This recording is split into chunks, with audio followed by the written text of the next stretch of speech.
So section 13, we are looking at measurement conversions, and this is pretty simple, right? So there are two ways that we can approach measurement conversions. All right, so in your book, all the examples that have been done in your book so far, we use the factor, what we call the factor label method. All right, you can as well use proportions, and they work the same way. All right, so we use the factor label method for converting units of measure within the US customer system, within the metric system, and then between the two systems. By the way, let me say that you are going to need the yellow sheet, the formula sheet on pages 235 and 236. But mainly we will be looking at pages 235. Do you have that handy? I have mine, yeah. Yes. Yeah. So we are going to go through almost up to the third table. And then when we get to section 14, we are going to use the fourth, the fifth, the sixth, and the seventh table. Okay, nice. So, so here we are going to identify the appropriate identity ratios from a given information and convert units or measurements and quantities using identity ratios. All right, so let's just get into it. All right, nice.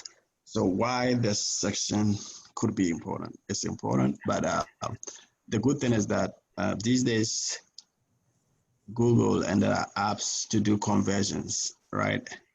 But for us, we have to look at how we can do it manually, right? But the smartest way, all right, we live in a smart world, and but you have to get the concept, the mathematics behind these conversions, okay? So if you are asked, how many days are there in 6 weeks? How many days do you think are there in 6 weeks? How do you do that? Were you able to come up with that answer? So 6 weeks, how many days are there in 7 days? How many days are there in a week? Sorry. Seven. So this is 7 times 6. Right, there are 7 days in a week, so you multiply that. So what you did was that, how many days are there in 6 weeks? So you say that, you ask yourself, there are 7 days. So I'm using the proportions in 1 week. All right, so if I have 6 weeks, how many days are there? I don't know, so I'll say that is X. Or divide and divide, all right? And I'll cross product. And I have X being equal to what? 7 by 6, and that is 42 days. Okay, so that is how we did that. So 7 days per week times 6 weeks, and that gave us 42. All right, so an algorithm is a step-by-step procedure for calculation. Now, what is the algorithm for finding the number of days given a number of weeks? All right, so multiply the number of weeks by 7 days, and that will give you the number of days. All right, Gucci? Yeah. Sweet. Now here, this is what we call the factor label method, and it's pretty simple, right? So here, we wanted to find how many days are there in, 16 weeks, right? So first, whatever you're given, you divide that by 1. So written in the given measurement as a fraction, all right? Because 16 weeks divided by 1 will still give you 16 weeks. Now the second step is multiply by an identity ratio, so the units will cancel. Now here, what do you see? Weeks is canceling weeks, so we have 16 by 7, okay? And finally, we have what? 16 by 7 days, and that gave us 112 days. You see that? So that's how the factor label method works. So this is the process, okay? That's the algorithm for getting that done. But because we are used to ratios, I'll do more of the ratio application so that you can be able to connect between the ratio and the factor label method, all right? So an average pregnancy is 280 days. how many weeks is this? We want to fill in the mixing values. So what do you think goes there? What numbers will go there? Sorry, I'm still trying to get this written.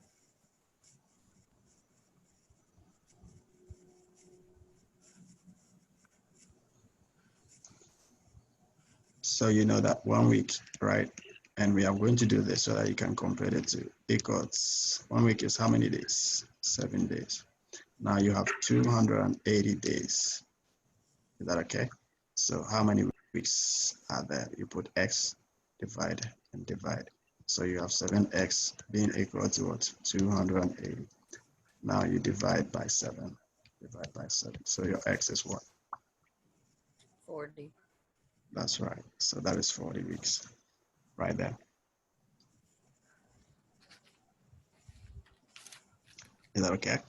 Okay, hang on. I got to catch up now because I was not following all that. Okay, so 280 days and 1 was there. Mm-hmm.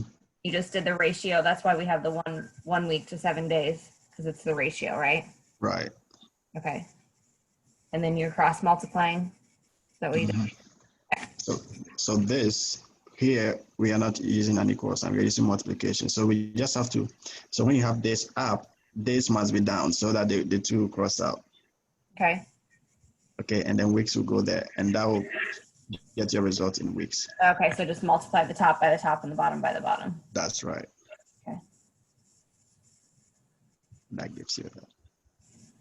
So I use the proportion approach, and that is what you see here. Which is Answer, but if it's something bigger later, I need to know how to do it for sure. So right. Actually, we'll get into bigger numbers. I figured. All right. So here, this is straight from horsepower. Now here we're going to look at some identity ratios. Now it says 1 hand is 4 inches. What do you think will be the two basic identity ratios we can use here? 1 hand over 4 inches. Mm-hmm. That's right. So the first one is 1 hand over 4 inches, and it is the same as what? 4 inches over 1 hand. Is that okay? So these are the two main identity ratios we can use right there. Is that okay? Now we're going to actually do a lot of horse names right here. Very interesting names. Now the world's tallest horse, Big Jake, is 20.6875 hands tall. We want to change this into inches. So we know that 1 hand is 4 inches, right? Now, Big Jake is 20.6875 hands. How many inches are there? We don't know, so we do that and divide. Okay. So now, Big Jake will be what? 4 by 20.6875, and Big Jake will be 82.75 inches. Okay, so if you want to go by the factor label method, the identity you're given, you divide that by 1. Okay, and then you make sure you put these identity ratios such that the hand will come down, such that this and that will cancel. Then you have your answer in inches.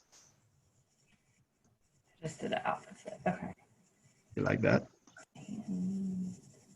Wait. 1 hand.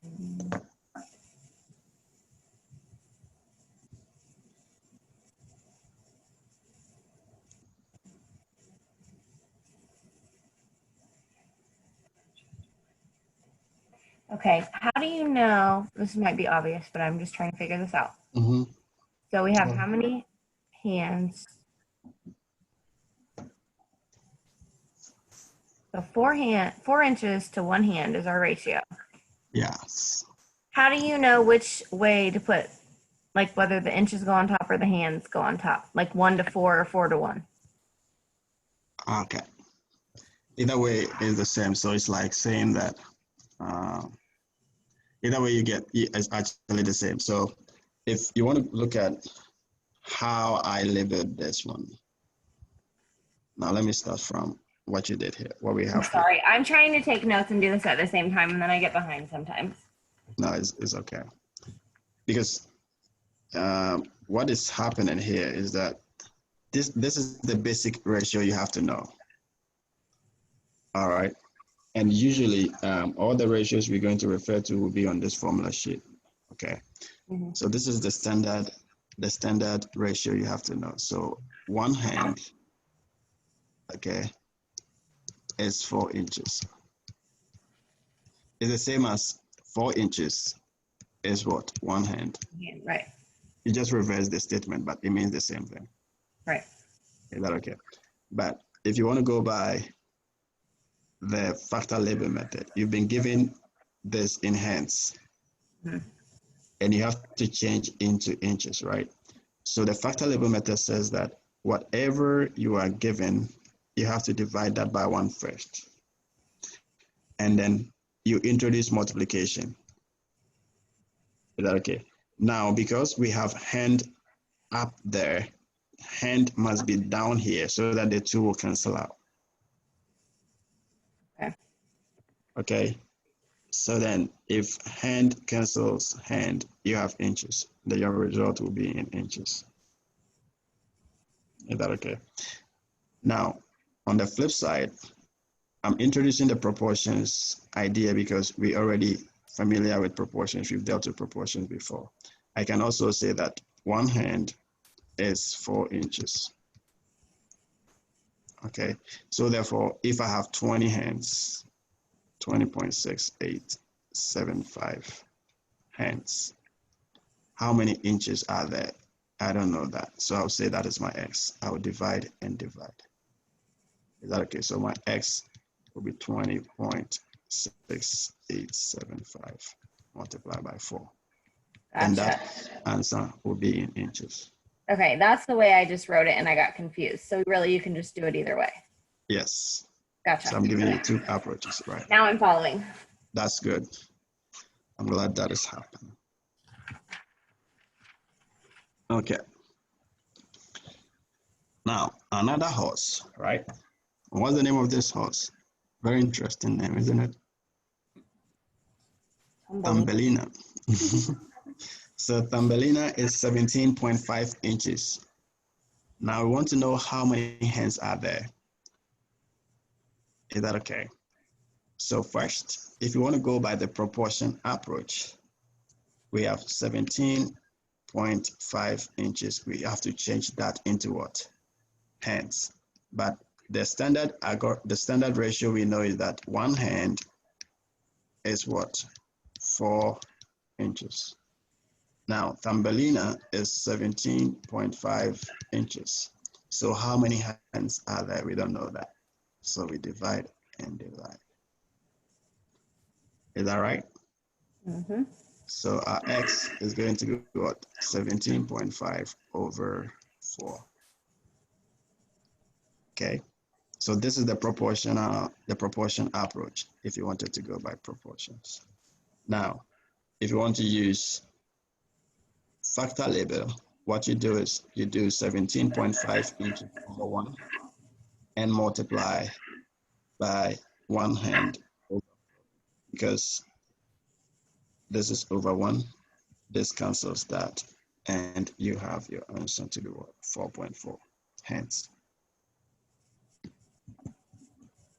Does it make sense? Yep. Yes. Okay, sweet.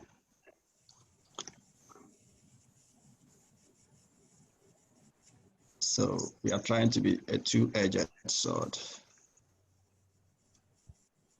We're looking at 2 different approaches at the same time. Now, at some point, I'll ask you to choose which one you prefer. And I'm sure you're going to choose that you prefer the factor label method better. Okay, number 4. The average Clydesdale, is that right? Yes. Is 18 hands. How many inches is this? Can you try this out?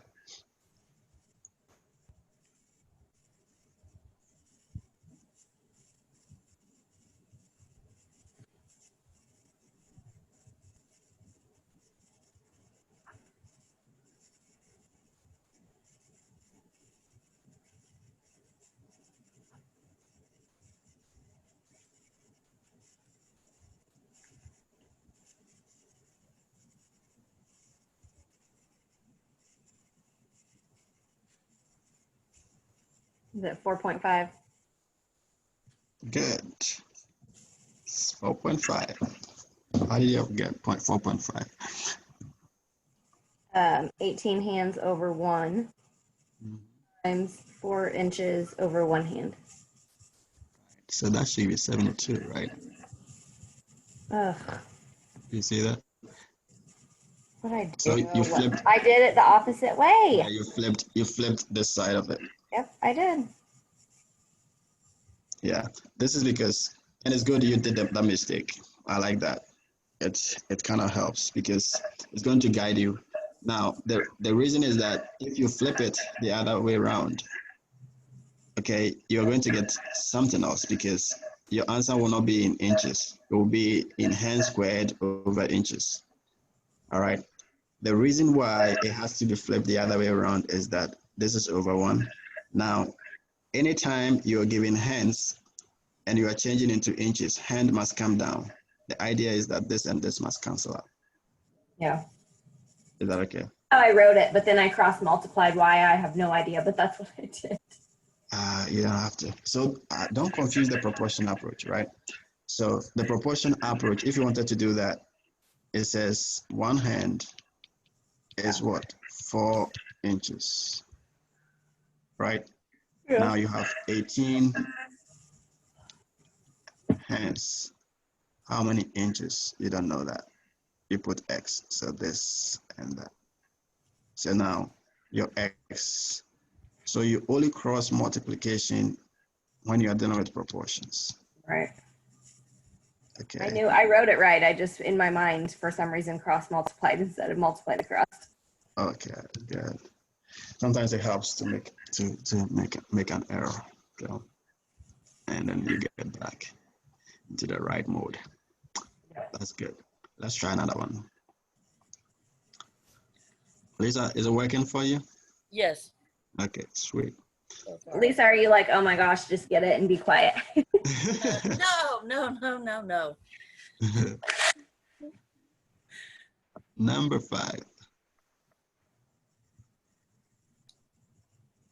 Now here we're going to talk about distance. All right. So in horse racing, the distance between horses in a race is measured in horse lengths. 1 length is 8 feet. What 2 identity ratios? So we have moved from hand and inches, right? And now we're going to look at horse length, where we're looking at, we're saying that 1 length is 8 feet. Is that okay? We are looking at different identity ratios. Now, what 2 different identity ratios can we use here?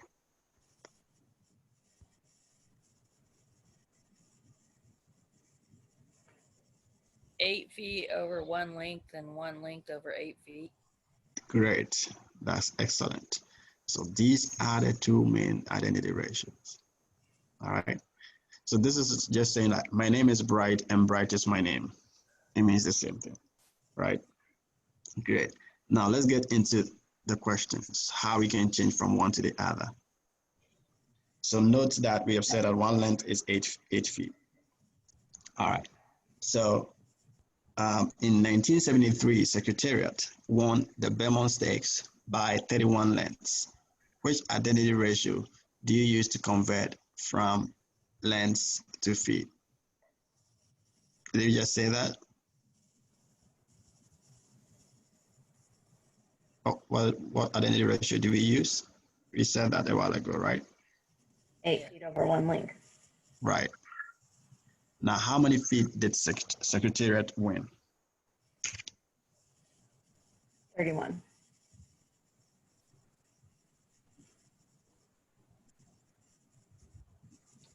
Did that come out right? Yes. So you have 31 lengths. And you're changing that into what? Feet. So therefore, you have to multiply by 8 over 1 length so that this will cancel out. You have 248. Is that okay? So what you have to know is that the factor label method, you are multiplying right from the get-go. If you're using the proportion approach where you said that 1 length Okay, so one length is 8 feet. All right, so you have 31 length, and you don't know that, so you say X. All right, so your X is 31 by 8, and that is 248 feet.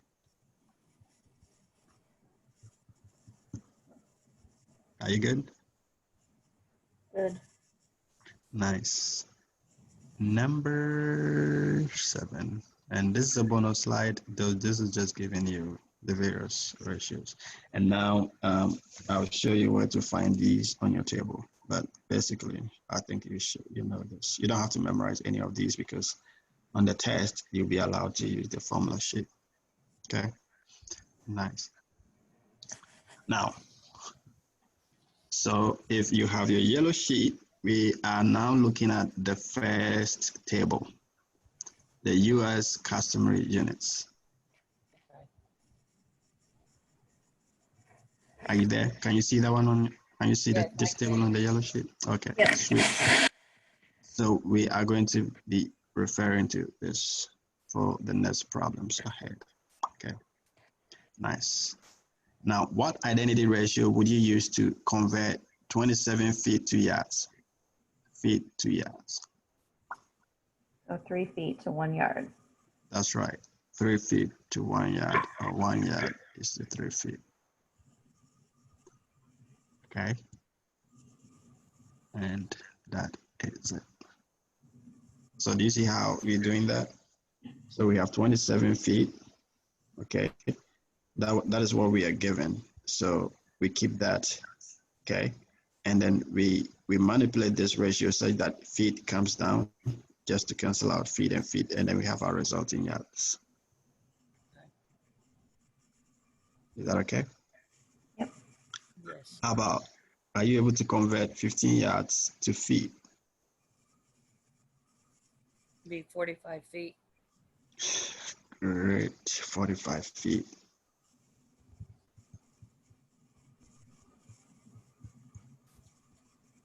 Do you see the difference between the two? Because here you were given feet, so you had to do 1 yard over 3 feet. Now, because you are given yard, you had to flip that, okay? So this cancels that, and then you have 45 feet.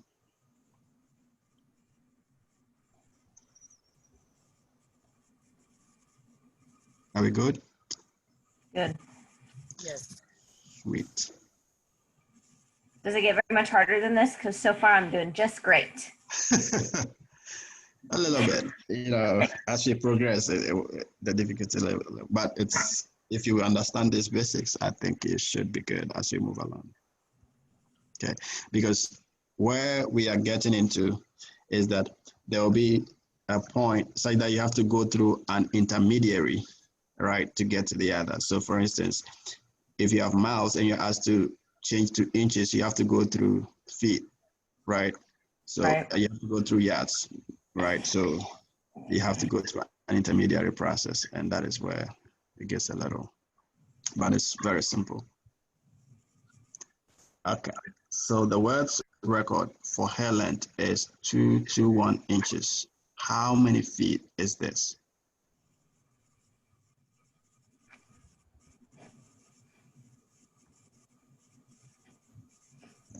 Are you able to convert this? Try this, try your hands on this.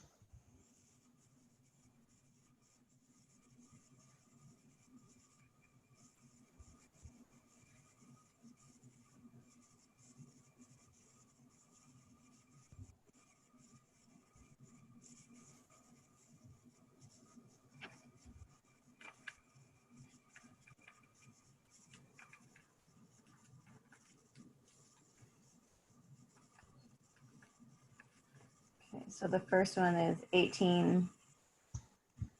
Now, okay, round to the nearest tenth. Never mind. If I would have looked, I would have saw that. 18.4. 18.4. Okay, good. So I went beyond that. Now, how about 4?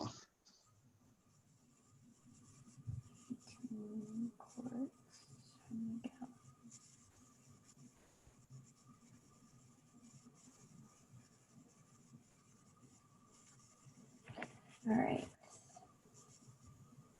So quarts to gallons, right? Yes.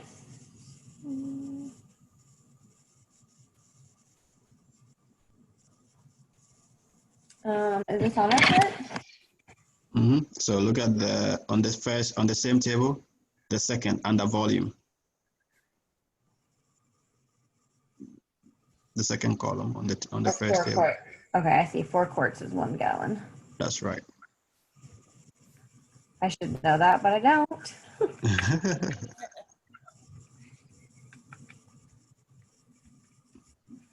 So 0.25. Mm. Wait, what'd I do? 4.5. What'd I do?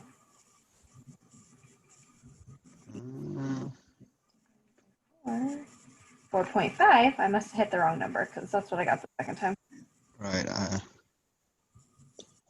Yeah, so you may have hit the wrong key, but good. All right, so the standard, what you're given is 18 quarts. Would you want to look at the ratio bit, the proportions bit of it, or are you good with this? With what? Sorry. Do you want to look at how proportions work with this as well? Or are you How many good? pounds? Let's see. Tons and pounds. That's on here, right? Mm-hmm. Oh, yeah, I can figure this. So 1 ton is what? 2,000 pounds. So that is under the last underweight. Yes. So it would be 5,000. That's right.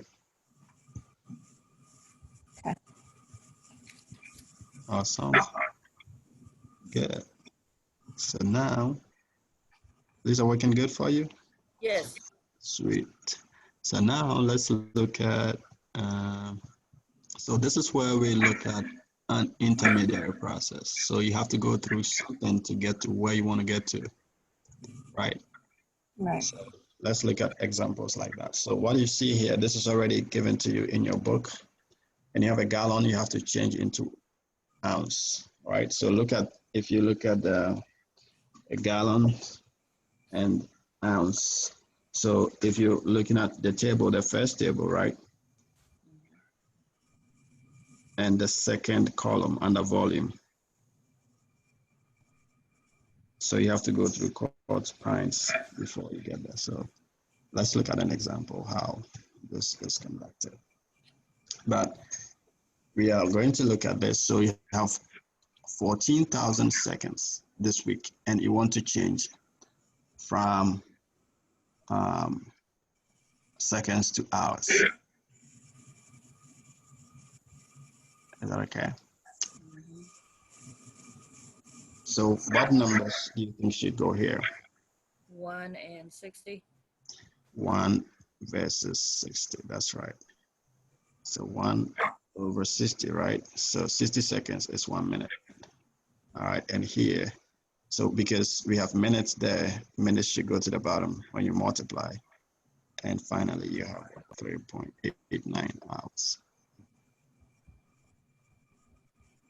Okay, so you would just multiply straight across 14,000 by 1 by 1 That's divided right. by 60 times 6. That's right.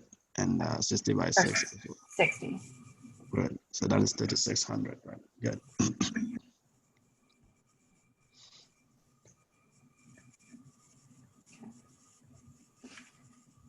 This is good?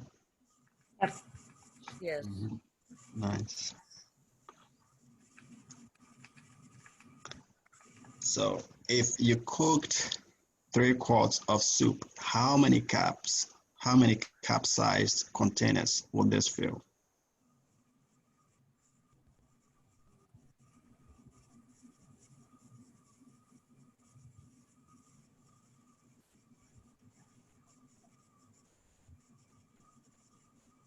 Okay, so 3 quarts.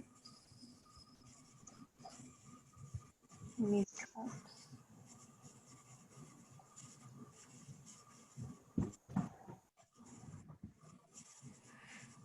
Okay, quarts. Mm-hmm.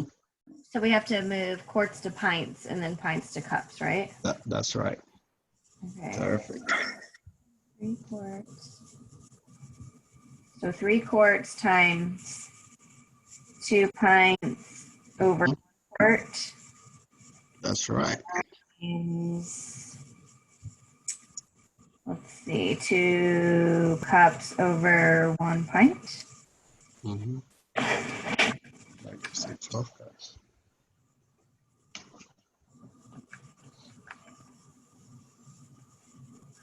Okay. You see that? Yep. Sweet.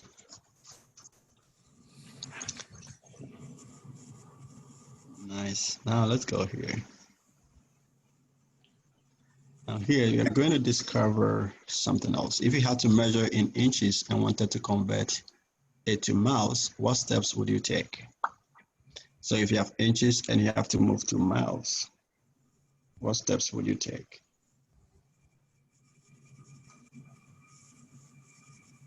Convert inches to feet and then feet to miles. Mm-hmm. That's right.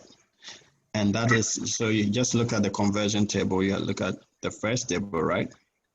And you look at the relationships there, and that will tell you what to go through. So feet, inches to feet first, and then you move there from there to miles. Okay, nice. All right, so here, so right now, what the table you see, so we are done with the first table, how to do the first table. So we are now moving to the second. And the second table, we call it the metric relationships, right? We are looking at the metric relationships. And again, you don't have to memorize this, okay? Because you will use the formula sheet. Okay, so you have the same table right ahead of you. Now let's look at how we can approach this. All right, now the values on the left are values larger, right? If you look at this, 1/10, okay, and 1 out of 100, 1 out of 1,000. So the tables to the left are larger, while the tables, the values to the right are lesser values. Okay, so we have 1,000 meters. What identity ratios can be made with this information?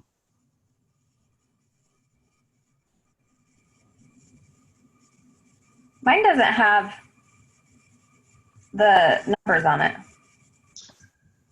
Your table? Yeah, like it Yeah, just had yeah, kilos. Yeah, it's not on the. this is the original not on table. So should we write them in to have them for the, That is in your book. You don't really need to write this. It's just for explanation purposes. we don't need the numbers that go with it? No, not really. Okay. Okay, so here you realize that the identity ratio right there, okay, it's 1 kilometer is 1,000 meters. Now, I'll show you what. Where is kilo? So you see kilo right there, right? Mm-hmm. And that is meters. Is that okay? Mm-hmm. So the relationship we have right there is that 1 kilometer is 1,000 meters. Okay, hang on. 1 kilometer is, oh, it's telling you that. Okay. So this is because if I have 1 here, 1 right there, Mhm. and I want to move to meter, meter is right here. I will do 1, 2, and 3. So that will give me 1,000. Okay. Is that okay? And we are going to see how this is so easy. We will just be moving our hands to get this done. So let's look at it. So 1 millimeter, right, is 1 out of 1,000 of a meter. What identity ratio can be made out of this? And this is 1 meter is 1,000 mm. Okay. Now this is because if I have 1 there, 1 right here, and I want to get to this guy, I have to move 3 places. 1, 2, and 3. All right.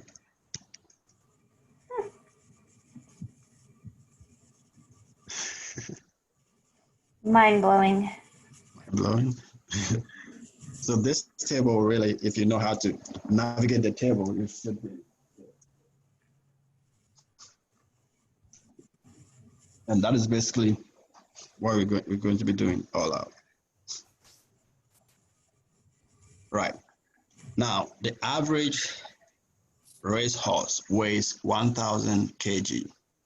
How many grams is this? Okay, so we are going to use the table, right? So if you have your table before you, we have 500 kg, right? So 500 is right there. So you put 500 there.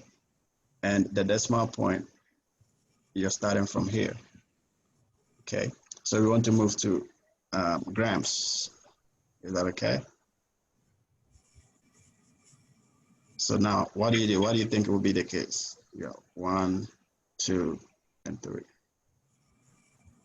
Okay, so what will happen? You have 500,000. Okay, hang on just a second. I want to write this down. So you have that, and that.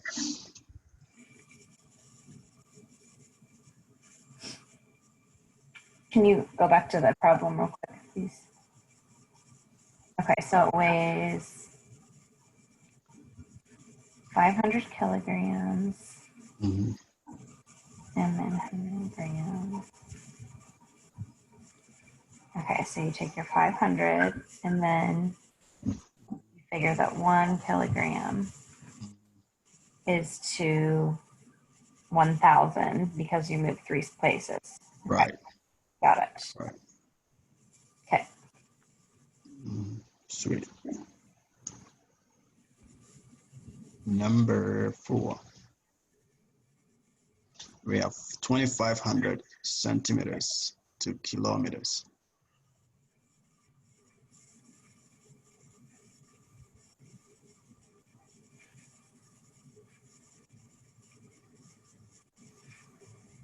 Okay.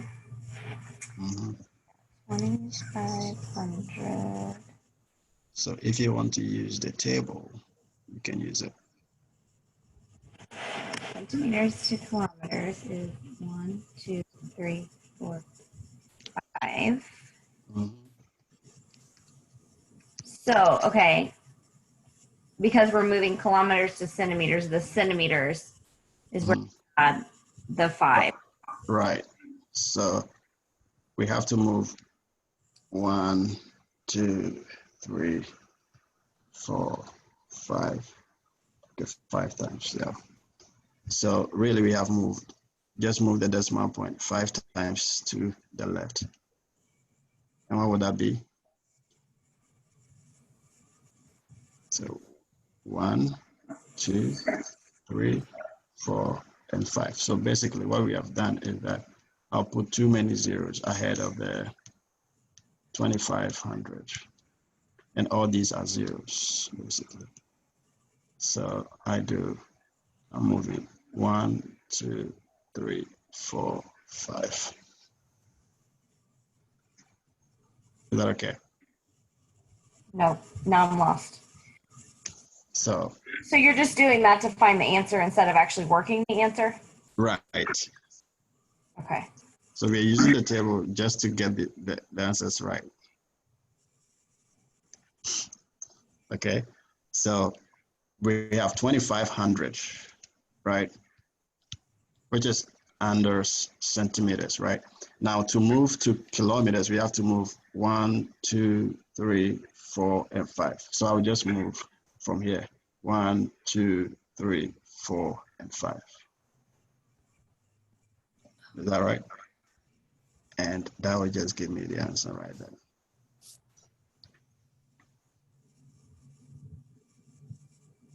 Okay. So we move 5 times to the left. We have 2,500. So let me put zeros in front of it. It wouldn't change anything. So 1, 2, 3, 4, 5, and that is it. So the decimal point is right there. Okay. Okay. You see that? So you can just use the table and get it. Okay. Sounds good? Or a little tricky? Do we have any more examples? Yes. Oh. Well, we can get some examples later on the practice, but I think this should equally serve the same purpose. So really, this is where the whole deal starts, right? Now it says that, so what we just looked at, we're looking at the same table, right? So we have K, H, D, all right, and all that. And these are the steps you go through. So it says the first thing you need to do is place the decimal point immediately to the right of the unit you are converting from, right? Fill in the given number, giving each digit a place value below the prefixes. Now move the decimal point the appropriate direction until it is immediately to the right of the unit you are to convert to. All right, add any necessary zeros to your number. Write your converted value with its new unit. Now, there's a lot of English. Now, let's get into this. So we have 5.2 kg, and we want to change to what? mg, milligrams. So this is what I was doing, actually. So you have 5.2 right there. Okay, now you want to change to mg, right? mg is all the way. Now, so really, because we have kg and mg, we are just moving from k to m, basically. So we move 1, 2, 3, 4, 5, and 6. And our answer will be that 5.2 million milligrams. Okay. That has been done. Let's do more examples. Now I want to do 5.2 kg is how many Cg? So you have the 5.2. So we are actually following the steps. So 5 and the decimal point is there. We want to move to C, right? What do you get? So basically, literally, we are moving from K to what? C, because we have the same G and G. Is that okay? What do you get for that? If you move from, so we are moving 1, 2, 3, 4, and 5. Is this okay? You're quiet. Okay. Wait, what? CG is what then on here? Oh, Just grams. I see. Right. So C is grams and C. okay. C is centi, right? Yeah. So what you have in the middle is the unit. All right, so we actually move into C. So because you have kg to cg, right? So we are just moving from, because this and that are the same. So we are literally moving from K to C. Right. Okay. So we're moving 5.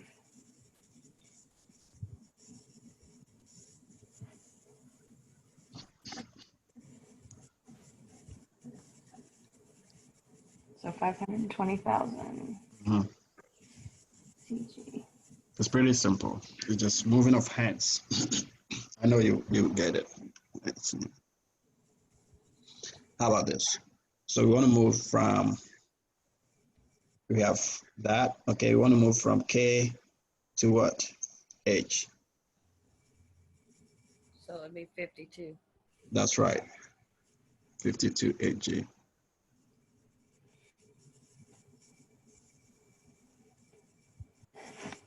Now, does this sometime? Yeah. Okay. So if it goes backwards, you add the zeros in front. I remember that.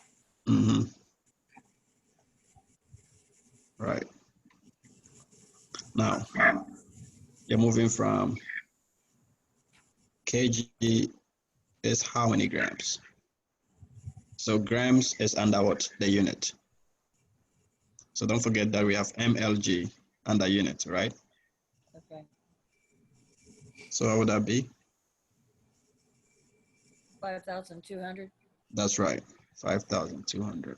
Okay, so you're moving that to which one then? So The you're moving middle. to the middle. To the middle. Because we are doing K to G. And G is in the middle under unit. So are you looking at your second table? Yes. So you realize under unit we have M, L, and G.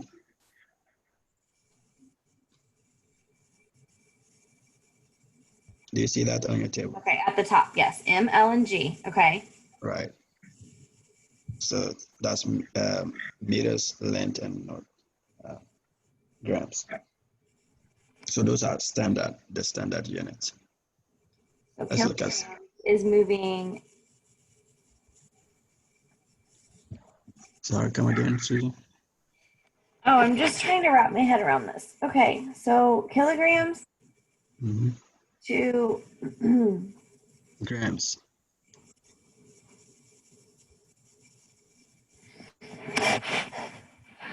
so part of the time we're moving to the bottom of the table and part of the time we're moving to the top of the table. Either way, it depends on what we have. Yeah. So we have 5.2, right? So let's go back to the rule. So, okay, hang on. I might have this. So kilograms falls under meters. So we're only moving to because it falls under meter. So we're moving to liter and then gram. So say that again. So kilogram doesn't fall under. So under unit, we have meters, length, and grams. Those are standard, right? So we had 5.2 kg.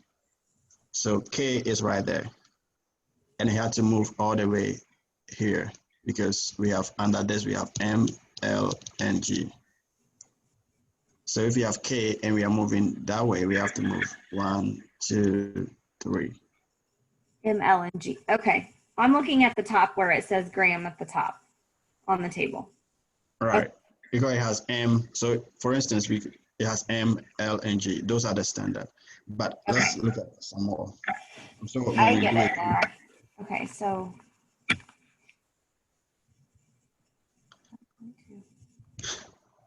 now let's try this one. We want to do 24 ml, right? Yep. It's how many KL?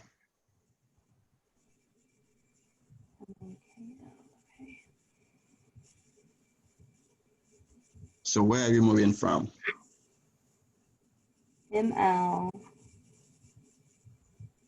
is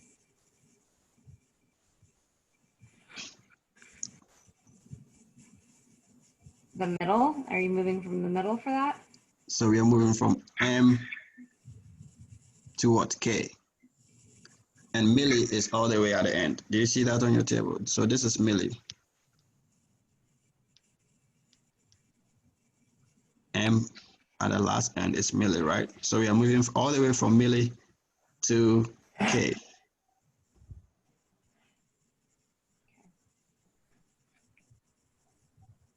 Lisa, what will be the answer?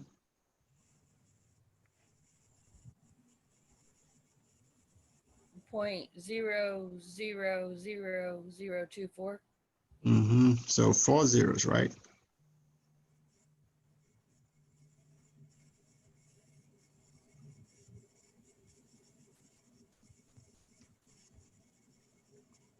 So if you are at M, right?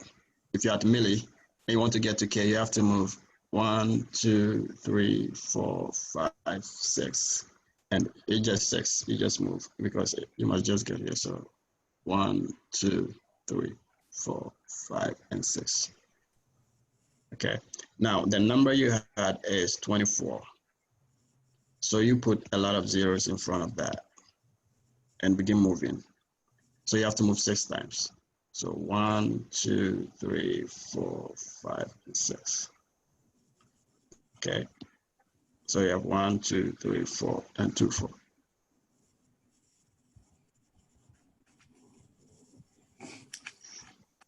Is that okay, Susan? Yep. Right. So just look at the table. Okay, I have milli. This is milliliters, right? And this is kiloliters, right? Now, because this and that are the same, I'm literally moving from milli to kilo. And milli to kilo, how many do I have to move towards my left? So you just do that, the number of movements, and then you right. So 24 ml is how many CL? 2.4. So 2.4. Okay. So literally, you ask yourself that you're moving from M to C, right? And this is M, right? You're going to C. So I have to move how many times? Once. Okay, so if I have 24, I'll move once, and that is 2.4 CL.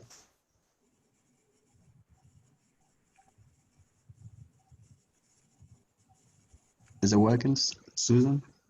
Yep. It looks like it hasn't really gone deeper yet. Yeah.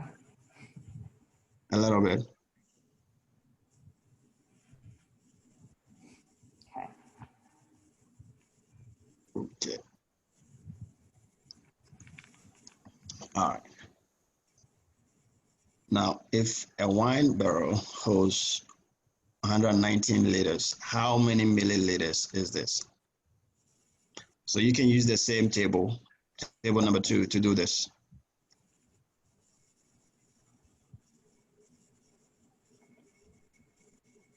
So you have liters, right? So liters is under what? It's under the unit. And you want to move to milli. Okay, so you start from the right of the unit. Okay, how many times do you move to get to milli? 3. 3, right? So 1, 2, and 3. So what would that be? 119. That's right. Or 1. Awesome.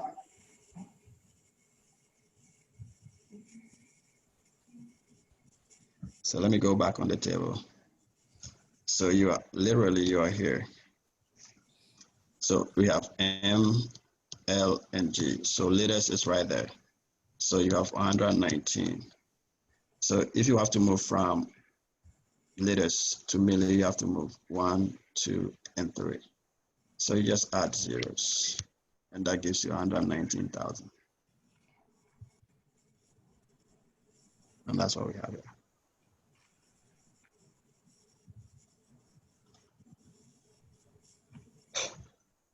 Okay. Oh no.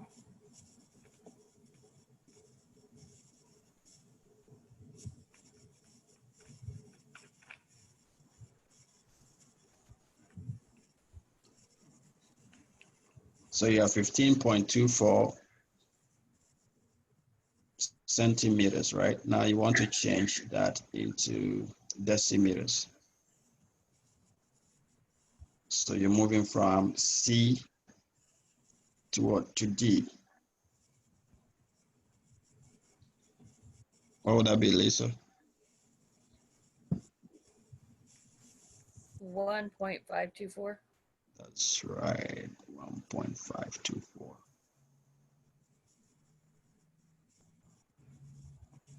Okay, so if you're looking at the table, you have to move from C to D because this is what you have is centimeters, and you have to change to DC. So because CD is the right centimeters to decimeters, DM. So okay, so really what you have is this is canceling that. So you're moving from C to D. And how many meters will this be? 0.1524. 0.1524 meters. That's right. Good. Awesome. Now, so now we go into the third table.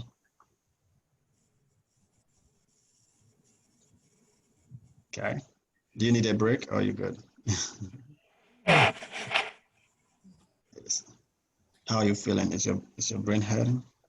My brain is fried. On back to Mm-hmm.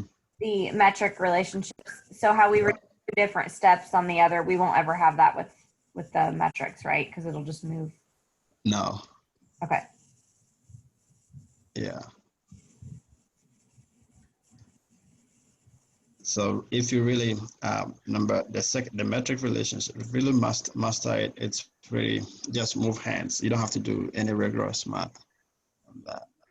Okay. Yeah. So you can take your time and master that. So this is we're looking at this, and this really what we're going to. The second table works like the first table. All right, their relationships works, but so the symbols you see there, these are we call this. What's the name of this symbol? No clue. Those are approximate. They are approximated values. So those means approximation, right? So they are approximate values. Is that okay? So this really works like the first table, okay? And we're going to use that to look at these examples. All right, so there can be instances where you have to go through an intermediary, right, process to get to wherever you want to get to. Okay, so this works just like the first table. All right, so I don't want to let you bother about this. Now let's see how you can do this. So guests at a party consumed 50 liters of wine. How many gallons is this?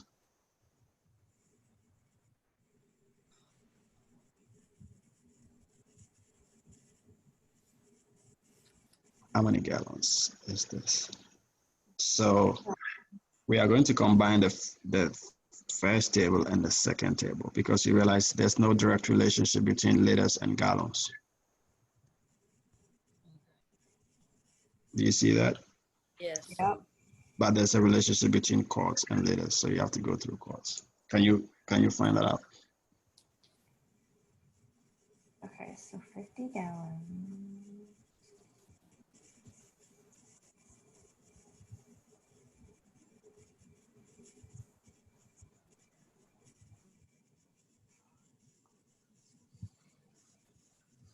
So you have 50 liters, right? This is over 1. What do you multiply by? So you have to go through quarts, right? So that means that 1 quart must be up there. And you have, what do you have there? 0.9464. Okay. You're not done yet. You have to multiply again.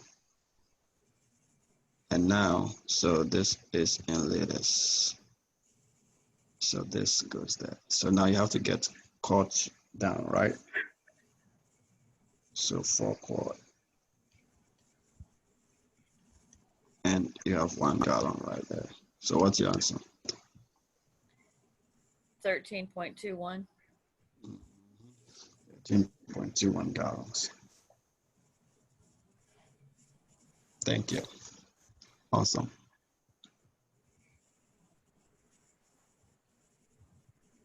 Are you good, Susan? Yep. Great. So you have 200 pounds and you want to change that into kilograms. Is there a direct relationship there? Yes.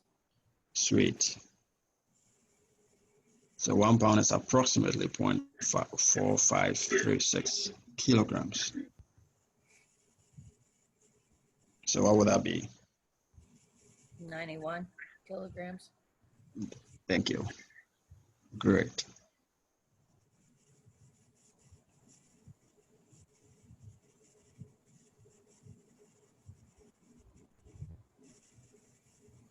So do we always round up then in this case? Come again, Susan. Are we always going to round, like instead of leaving it 90.72, are we going to make it 91? It has to be specified. Yeah, It'll be so it'll be specified. specified. Yeah. Okay. Mhm.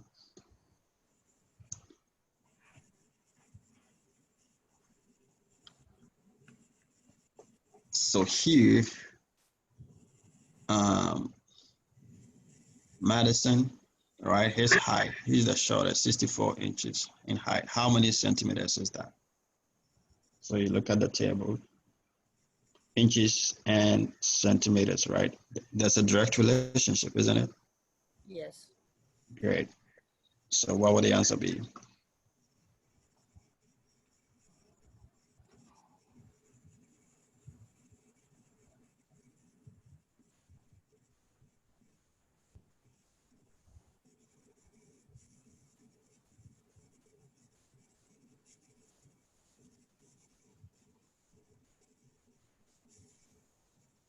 Got it yet?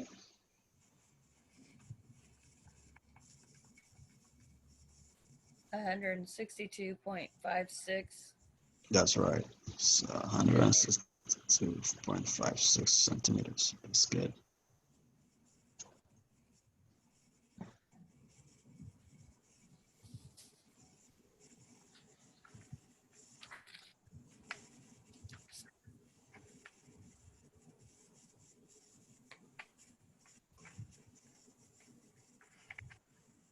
Awesome.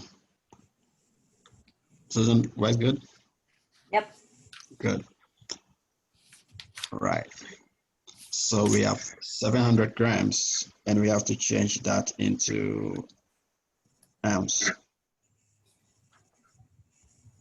There's a direct relationship, right? Yes. Sweet. So what you got?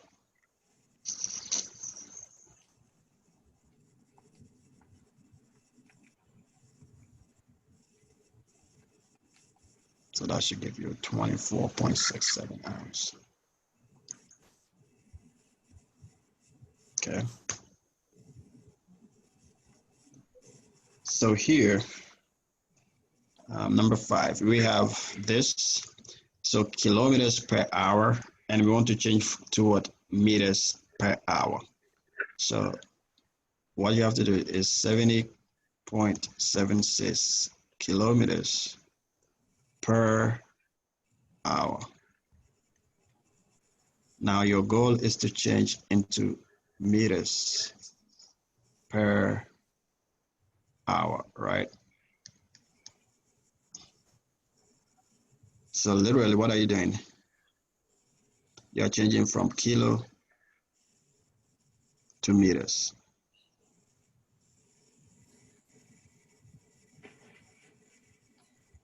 And so here you have to use the second table. So kilo to meters, how many times do you have to move to get that done? 3. 3 times. So that will be what? 70,760. That's right. Good. That makes it so easy.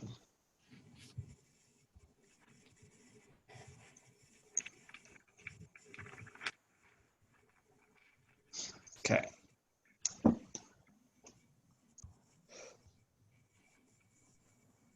So here we're looking at these relationships. Okay, so the order of conversion does not matter. Time could have been converted first. Okay, so here we had 35 miles per hour, and we had to change that into feet per minute. Is that okay? Oh my So we God. had to use these relationships. It's pretty simple. So what you have to do is you have to break this down. You have 35 meters per hour. All right, now you have to change into what?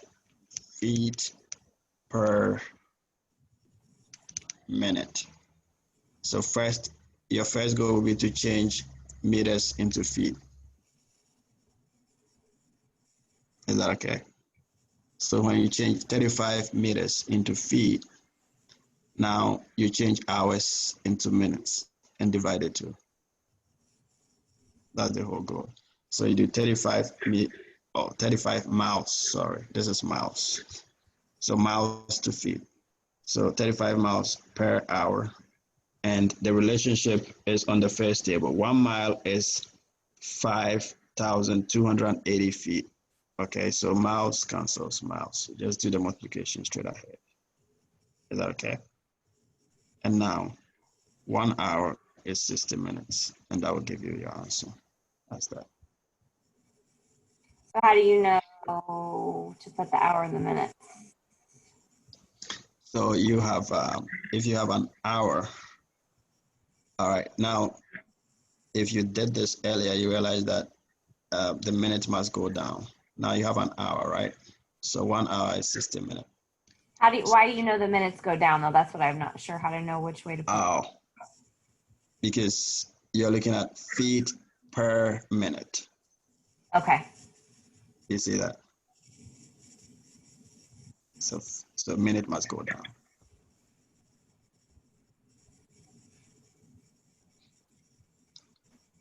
So note that closely. Now let's try this. We have 122 kilometers per hour, 2 miles per hour.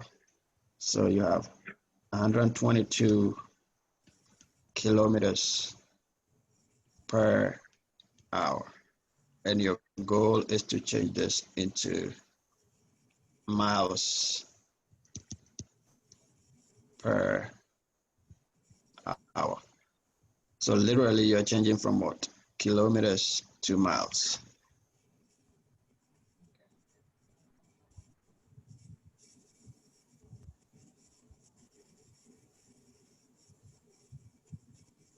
Now look at the third table. Can you see 1 mile is 1.6093 kilometers? Yes. Good. So use that relationship and go from there. So 76 miles per hour. That's right.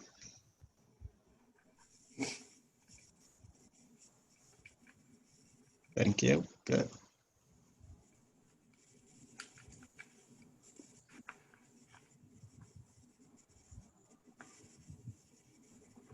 Okay, so literally, if you look at this, kilometers will cancel kilometers. So you have miles over hours. So that's mile per hour.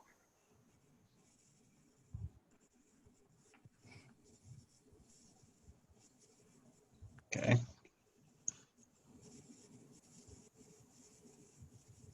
Nice. Let's do next one. Now suppose a resting heart rate is 70 beats per minute. How many times will it beat in an hour?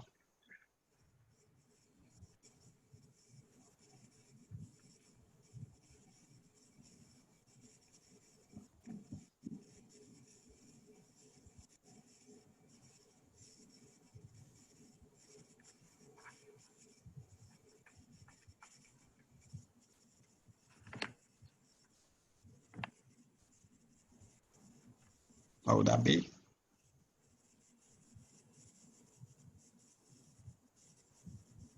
$4,200 beats per hour.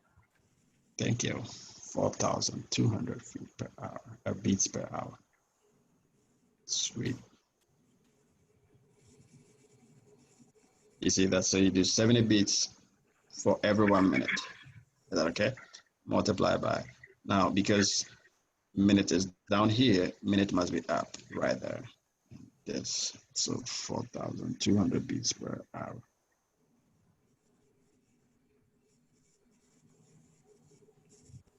Sounds good.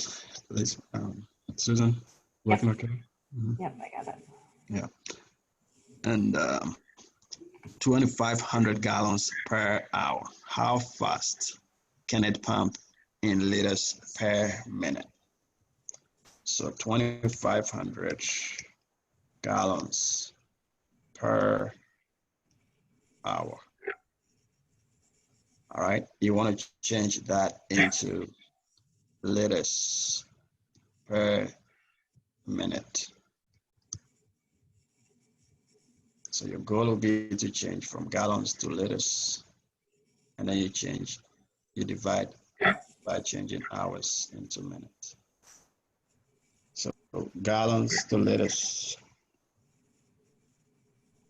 There's no direct relationship, right? No. So you have to go through quarts. You remember that?